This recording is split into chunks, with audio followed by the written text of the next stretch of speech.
कटिंगला problem केला तर तो भावना थोडा दिल्यानंतर की म्हणजे ताई तुम्ही मला कसला कपडा दिला, मी म्हणजे अगं त्या कपड्याला थोडंसं आपलंसं कर, त्याला थोडीशी त्याच्याशी ओळख वाढव म्हणजे ते तुला त्रास होत होता, खूप छान तू जसं फिरवशील तसं फिरवलं, जसं तू त्याला सांगशील तसं ते जोडून सुद्धा होईल. ती म्हणते काय ताई तुम्ही सांगता मला कपड्याबद्दल. तर खरंच आहे हे, तुम्ही हा वारंवार एक्सपिरियन्स घेत असाल असं मला वाटतं. आणि एक्सपिरियन्स ब्लाउजांचं कटिंग आणि बाकीचं काम म्हणजे थोडक्यात टेलरांचं काम अजिबात वाटतं तितकं सोपं नाही आहे. तर जवळपास 1 तास होऊन गेलं आहे बरं का मी हे काम करते आहे. आणि हे काय काम आहे तर सगळ्यात अगोदर शॉपवरती आल्यानंतर क्लिनिंग झालं. क्लिनिंग झाल्यानंतर अजिबात कटिंग नव्हतं, सगळे कटिंग संपले होते. आणि काल सगळे कटिंग वन पीस वगैरे शिवून काढलं होतं, त्याच्यामुळे आज अजिबात कटिंग नव्हतं. तर म्हटलं भावना मॅडम यायच्या अगोदर आपलं थोडंफार कटिंग तर व्हायलाच हवं. मग एका मॅडमचे ब्लाऊज घेतले, एक दोन करत त्यांनी 5 ब्लाऊज माझ्याजवळ एकत्र केले होते. आता म्हटलं हे एकसारखे शिवायला घेऊ. एका मॅडमनी परवा दिले होते ब्लाऊज, किती हॉर्न वाजवत बघा रोडला, गाड्या चालवत ना खूप गर्दी असते कधी कधी. तर तिचे 3 ब्लाऊज होते, त्यात तिला अर्जंट एक ब्लाऊज पाहिजे आज. ते पहिलं प्रेस केलं आणि कटिंग करून घेतलं. आणि त्यानंतर हे कटिंग मी चालू केलेलं आहे. त्याला जवळजवळ 1.25 तास व्हायला आला आहे म्हणायचं. आणि माहिती आहे प्रत्येक ब्लाऊज प्रत्येक अस्तर कटिंग करून वेगवेगळ्या कलरमध्ये वगैरे आपण जे हे करतो त्याला वेळ लागतो. आता हे कॉटनचे कपडे आहेत तर क्लायंटला वाटतं ह्याला कशाला प्रेस वगैरे करायला लागते, पण नाही ना. एक चुनी पडली की ती चुनी कटिंगला प्रॉब्लेम करते, त्यानंतर स्टिचिंगला प्रॉब्लेम करते. हे बघा हा एक ब्लाऊज, सगळे हे ब्लाऊज पीसेस आहेत ते मी तुम्हाला दाखवते.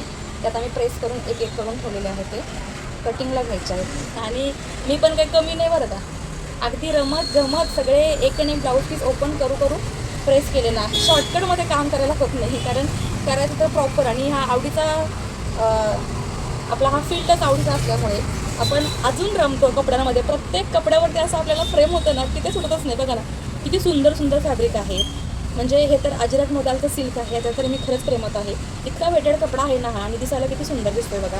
कॉटन सिल्कमध्ये आहे हे, अजरक सिल्क. कॉटन सिल्क नाही म्हणता, अजरक सिल्क म्हणतात त्याला. आणि खूप ट्रेंडमध्ये चालू आहे हा ब्लाऊज. तर हे यांचे 3 ब्लाऊज झाले ब्रॉकेटमध्ये, सिल्कमध्ये. आणि कॉटन हे अजरक प्रिंटमध्येच आहेत, कॉटनमध्ये. हे सुद्धा खूप सुंदर आहेत. अजरक प्रिंट म्हणू शकतो, तुम्हाला इकत प्रिंटसुद्धा म्हणू शकता. तुम्ही याला काय म्हणायला सांगा, कधी मी ना गडबडीमध्ये नावसुद्धा चुकीचं घेत असते, तुम्ही मला करेक्ट करू शकता. आणि या 5 ब्लाऊजांची ही 5 अस्तर आहेत, ती सुद्धा मी ते कटिंग करून ठेवलेले आहेत बघा. सेम कलरचे 3 अस्तर आहेत, 1 2 3.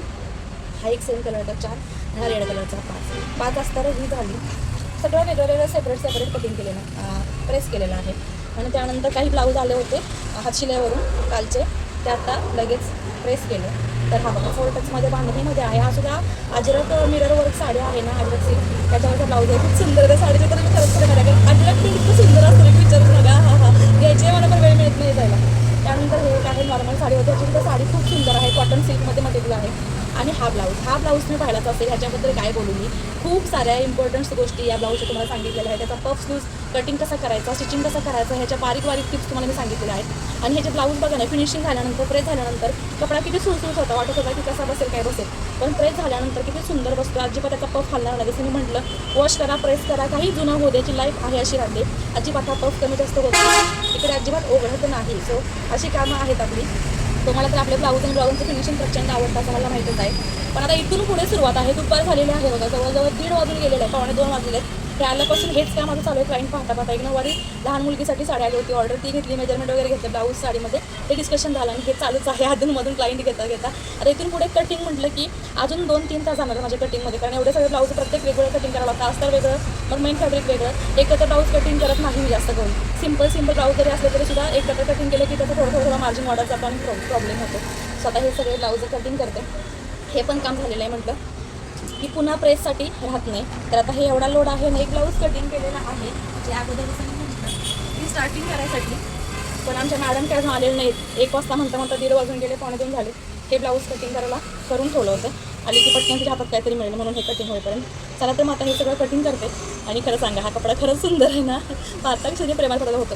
आणि माझं हे कामच इतकं प्रचंड मला आवडतं की प्रत्येक कपड्यामध्ये मी रमते अशी ना.